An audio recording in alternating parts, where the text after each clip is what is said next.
Homeopathy की सहायता से अकार्बनिक धन आयन Cu2+ और Fe3 आयन का पृथक करना सीखेंगे, जिसमें आवश्यक सामग्री है वाटमैन फिल्टर पेपर एक, जो स्टेशनरी फेस है।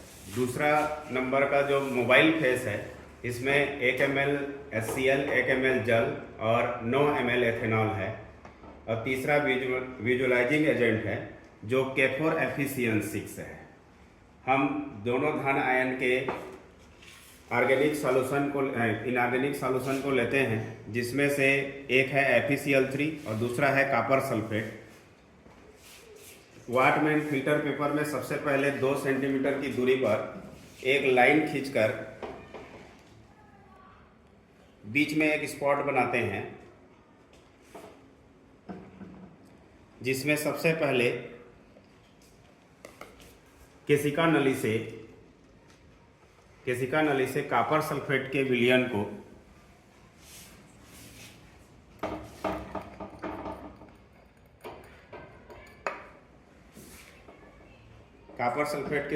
को डालते हैं। अच्छा से रिजल्ट लाने के लिए 2-3 बार कंसंट्रेट करके डालते हैं। उसके बाद उसी के ऊपर में फेरिक क्लोराइड के विलयन को डालते हैं।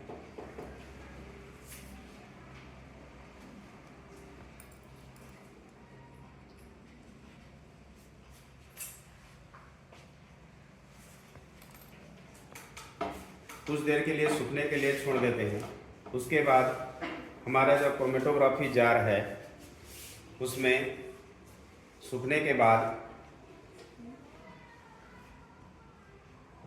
इस पेपर को अंदर डालते हैं। यह ध्यान रखते हैं कि वो जो हम स्पॉट डाले हैं वो सॉल्यूशन के ऊपर तक न छुए, और इस प्रकार से बंद करके 10-15 मिनट के लिए रख देते हैं, ताकि जो मोबाइल फेस है उसमें जो धन आयन Cu2+ और Fe3+ है रन कर सके। और धीरे धीरे देखिए रन हो रहा है। हम देखते हैं कि विलायक क्रोमेटो पेपर पर रन कर चुका है। ठीक है, अब उसको हम निकाल करके सुखाते हैं और संदर्भ बिंदु से जो लाइन खींचे थे वहाँ से कितना सेंटीमीटर है उसको मापेंगे। सूखने के पश्चात हम संदर्भ लाइन से रेखा जो खींचे थे उससे कितना सेंटीमीटर है उसको मापते हैं। तो लगभग 7 सेंटीमीटर जो विलायक है वो पेपर पर रन किया है। उसमें लाइन खींच करके यहाँ पर 7 सेंटीमीटर लिख देते हैं। कुछ देर सूखने के लिए छोड़ देते हैं।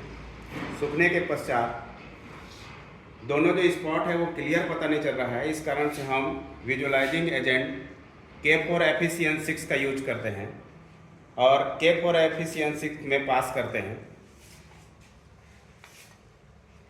तो हमको इस प्रकार से क्लियर पता चल रहा है कि एक ब्लू कलर और दूसरा भूरा रंग का स्पॉट प्राप्त हुआ है। जो नीचे ब्लू कलर है वो Fe3+ आयन का है और ऊपर जो भूरा रंग है वो Cu2+ आयन का है। फिर हम संदर्भ रेखा से ब्लू कलर रेखा को खींचेंगे और उसके बाद भूरा कलर जो रन हुआ है उसको रेखा को खींचेंगे और RF वैल्यू का मान निकालेंगे जी। सूखने के पश्चात हम संदर्भ बिंदु से विलय की दूरी जो धन आयन रन किया है उसकी दूरी निकालते हैं। सबसे पहले भूरा कलर का देखते हैं और भूरा कलर के पश्चात ब्लू कलर का। भूरा कलर का जो गति है वो ज़्यादा है, लगभग 6.5 के बीच में आया है। उसको लाइन खींच लेते हैं और उसको नाप लेते हैं। और दूसरा जो ब्लू कलर है, जो ब्लू कलर का जो सबसे कंसंट्रेट एरिया है उसको मापते हैं, लगभग 5.5 के बीच में है। वहाँ पर लाइन खींच करके उसको नाप लेते हैं संदर्भ बिंदु से और उसके बाद RF वैल्यू का मान निकालते हैं। उसके बाद RF वैल्यू का मान निकालते हैं।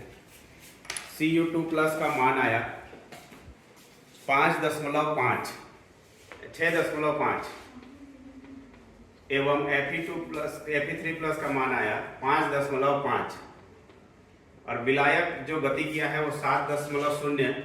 तो RF वैल्यू का मान निकालेंगे 6.5 बटे 7 और 5.5 बटे 7।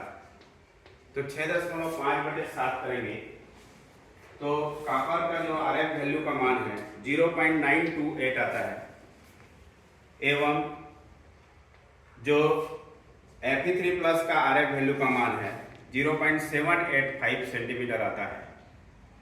इस प्रकार से हम आज पेपर क्रोमेटोग्राफी की सहायता से दो धन आयन Cu2 प्लस और Fe3 प्लस को अलग अलग कर लिए।